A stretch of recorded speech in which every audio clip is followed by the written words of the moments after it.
Je suis rentré à la maison et j'ai trouvé ma mère sur le seuil avec sa valise. Il y a des moments dans la vie d'un homme qui divisent tout proprement en un avant et un après. J'ai vécu l'un de ces moments un mardi d'octobre en me tenant dans ma propre allée à Chartres en tenant mon sac de travail et en regardant ma mère de 74 ans assise sur la marche devant la porte avec une valise pleine à ses pieds comme si elle attendait un bus qui ne viendrait jamais. Mon nom est Marc Lefebvre. J'ai 52 ans. Je gère des projets d'infrastructures civiles pour le département d'Eure-et-Loir depuis 19 ans. Je supervise les systèmes d'assainissement, les calendriers de réhabilitation des routes et les contrats de construction municipaux dans toute la région. Les gens me confient des problèmes qui coûtent 10 millions d'euros à résoudre et je leur rends des solutions. Je suis très bon dans mon travail. Je suis moins doué, je l'ai appris, pour lire la personne qui dort à 15 cm de moi chaque nuit. J'ai toujours trouvé que cette lacune particulière dans mes capacités était véritablement humiliante. Avant de vous dire ce que j'ai fait ensuite, dites-moi d'où vous regardez cette vidéo. J'aimerais beaucoup le savoir. Ma mère Monique s'est installée chez nous il y a 3 ans après le décès de mon père. Elle occupe la chambre du fond avec la fenêtre qui donne sur le jardin. Elle fait pousser des tomates en été et regarde des émissions de pâtisserie à la télévision en hiver et elle prépare le meilleur velouté de légumes de toute la région et peut-être de toute la France. Je n'accepterai aucun défi à ce sujet. La vie avant octobre ressemblait à ceci. Je partais au travail à 7h15 chaque matin. Mon épouse Sandrine travaillait à domicile 4 jours par semaine en tant que consultante en marketing pour une entreprise de taille moyenne à Orléans. Ma mère restait discrète, contribuait aux tâches ménagères et ne causait absolument aucun problème. Elle était calme, reconnaissante et gentille. Elle proposait d'aider pour la vaisselle. Elle demandait la permission avant de toucher quoi que ce soit dans la cuisine. Elle disait merci pour des choses pour lesquelles elle n'avait pas besoin de dire merci. Je pensais que nous nous entendions tous bien. Je me trompais à ce sujet. Les signes étaient là. Je les vois clairement maintenant de la manière dont on ne peut le faire que lorsqu'on se tient de l'autre côté. Sandrine avait commencé à appeler la chambre du fond la chambre d'amis environ 8 mois avant octobre. Pas en face de ma mère, du moins pas devant moi, mais à d'autres personnes. Des amis qui venaient nous rendre visite, sa sœur au téléphone, de petits commentaires. Nous n'avons plus qu'une seule chambre d'amis maintenant. Je me souviens avoir pensé que c'était une façon étrange de formuler les choses. Je lui en ai parlé une fois gentiment et elle a dit que j'étais trop sensible, que c'était juste une expression, que je faisais toute une histoire pour rien. J'ai accepté cela. Je n'aurais pas dû accepter cela. Elle a aussi commencé à chronométrer les choses. Sandrine était précise sur le temps d'une manière que je n'avais pas remarquée auparavant. Elle savait exactement quand je partais le matin et exactement quand j'étais censé rentrer. Elle suivait mon emploi du temps comme un chef de projet suit un chemin critique. Je pensais qu'elle était organisée. Elle était tout autre chose.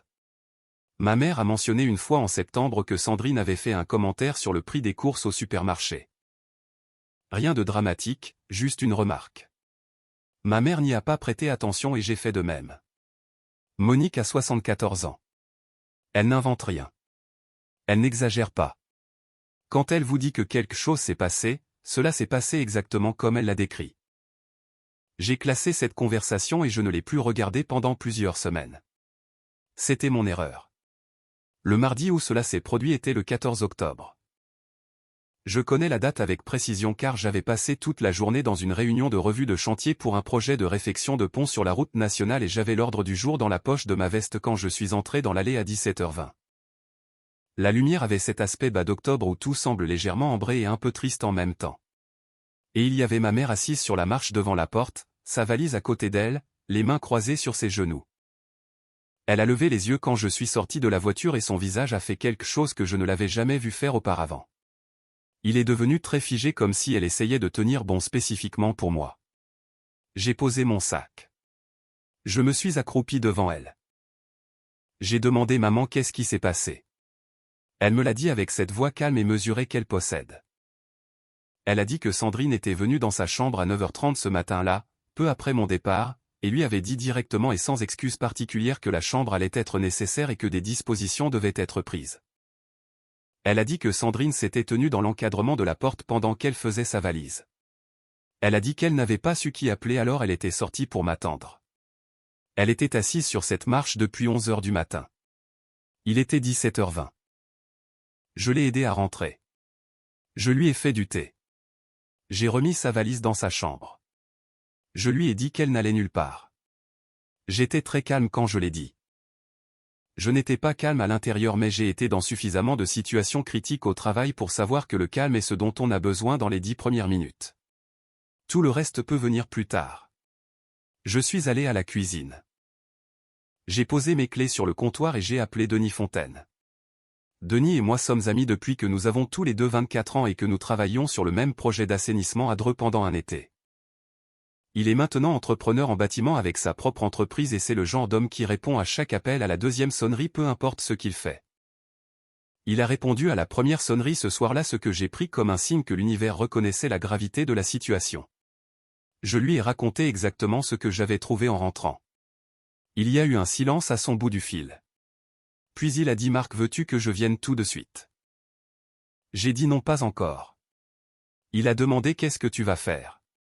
J'ai dit: je vais passer un autre appel. Il a demandé: à qui? J'ai dit: à une avocate. Il y a eu un autre silence puis Denis a dit doucement: je pense que c'est exactement ce qu'il faut faire. Je pense que tu as été patient plus longtemps que la plupart des hommes ne l'auraient été. Je n'avais rien dit à Denis sur les signes avant-coureurs. Il lisait la situation correctement en se basant uniquement sur ce que je venais de lui dire, ce qui m'a appris quelque chose d'important sur ce qu'était réellement la situation. Il est resté en ligne pendant que je cherchais mes contacts.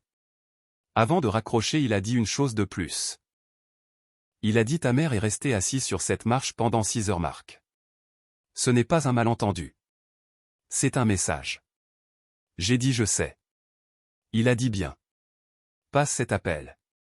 J'ai appelé maître Sophie Morel ce soir-là. C'est une avocate spécialisée en droit de la famille qui travaille dans un cabinet sur le boulevard Chasse et elle a ce don particulier de vous faire sentir que quelle que soit la crise que vous lui apportez, c'est la crise la plus ordonnée qu'elle ait vue de toute la semaine. Elle est méthodique et pragmatique et elle fait les choses d'une manière qui vous donne l'impression que le résultat n'a jamais été vraiment remis en question. J'ai expliqué la situation.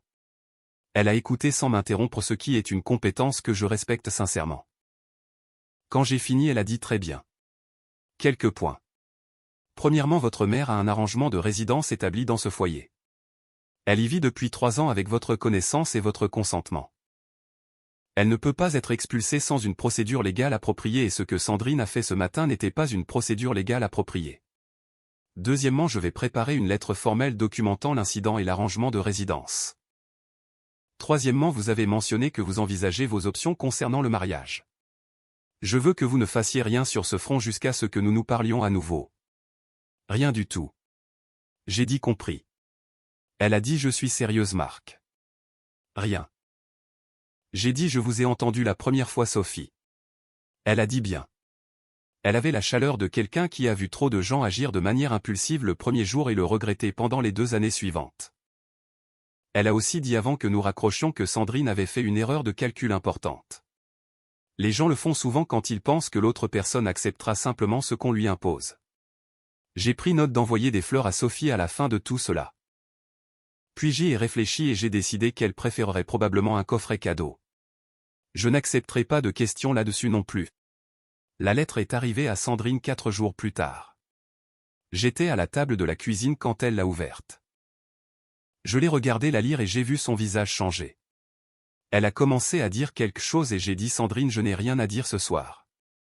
Elle m'a regardé pendant un long moment et j'ai soutenu son regard puis elle est allée au salon. Au cours des 2 semaines suivantes, j'ai agi discrètement. J'ai rencontré maître Morel 2 fois de plus.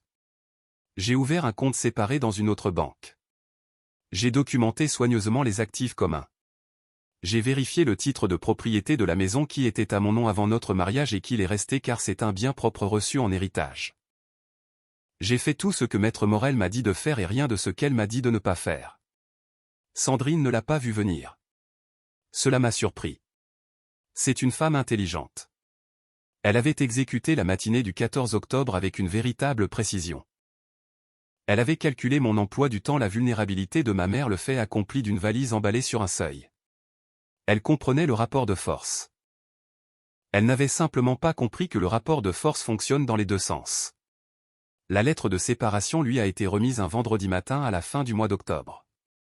Sa sœur est venue la chercher cet après-midi-là. On m'a dit qu'elle n'avait pas été particulièrement gracieuse concernant les conditions. Sophie a dit qu'ils ne le sont que rarement. J'ai demandé ce qu'ils font d'habitude. Sophie a dit qu'ils reviennent généralement à la charge dans environ 30 jours quand la réalité a fini par s'installer. Elle a dit qu'elle s'en occuperait. Je l'ai cru complètement. L'accord de séparation formelle a été signé avant Noël. L'arrangement immobilier était simple étant donné l'historique du titre de propriété. L'avocat de Sandrine a soulevé quelques points. Sophie a traité chacun d'eux avec l'efficacité de quelqu'un qui débarrasse une table. Ma mère est restée dans sa chambre avec la fenêtre qui donne sur le jardin. Elle regardait des émissions de pâtisserie un mardi soir pendant que les documents étaient finalisés un étage en dessous d'elle. Elle n'a pas dit grand-chose sur tout cela. Ce n'est pas son genre. Elle a dit une fois environ une semaine après ce fameux mardi qu'elle était désolée d'avoir causé des ennuis. Je lui ai dit qu'elle n'en avait causé absolument aucun. Elle a dit qu'elle aurait dû m'appeler plus tôt. J'ai dit qu'elle avait fait exactement ce qu'il fallait en m'attendant. Elle a dit qu'elle avait fait de la soupe. J'ai dit qu'elle faisait toujours de la soupe. Elle a dit oui mais cette fournée est particulièrement bonne. Je l'ai goûtée. Elle n'avait pas tort. Denis est venu le premier week-end de novembre. Il a emmené sa femme Carole et une bouteille de vin rouge de Bordeaux qui était soit très bonne soit j'étais juste très soulagé et je ne pouvais vraiment pas faire la différence. Nous nous sommes assis à la table de la cuisine. Ma mère s'est jointe à nous pendant la première demi-heure et a raconté une histoire sur le résultat d'un concours de pâtisserie à la télé avec lequel elle était en désaccord profond, passionné et longuement. Carole a ri si fort qu'elle a dû poser son verre. Après que ma mère soit allée se coucher, Denis a demandé comment vas-tu réellement. J'ai dit honnêtement je suis fatigué d'une manière très spécifique qui je pense mettra un certain temps à passer. Il a hoché la tête. Carole a dit ta mère semble être elle-même. J'ai dit je pense qu'elle y arrive. Carole a dit c'est bien. Puis elle a dit que la soupe était remarquable. J'ai dit je sais. Elle a dit non vraiment Marc tu devrais ouvrir un restaurant.